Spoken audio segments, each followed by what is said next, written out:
Station પર આજે એક યુવક ટ્રેન પર ચડી જતા ભારે હંગામો સર્જાયો હતો। યુવક ટ્રેન પર ચડીને બચાવવા જનારને ઇલેક્ટ્રિક વાયર પકડી લેવાનું કહેતો હતો અને પકડવાનો પ્રયાસ પણ કરતો હતો।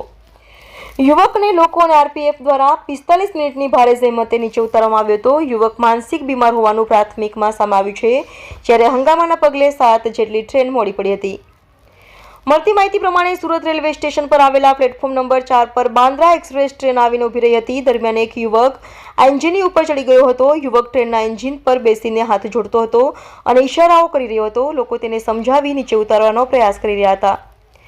Bandra express train Surat railway station પહોંચી હતી ત્યારે 9:18 કલાકે આ યુવક ટ્રેનના એન્જિન પર ચડી ગયો હતો। આ અંગેની જાણ થતાં જ પહેલા 9:23 કલાકે ઇલેક્ટ્રિક સપ્લાય બંધ કરી દેવામાં આવી હતી।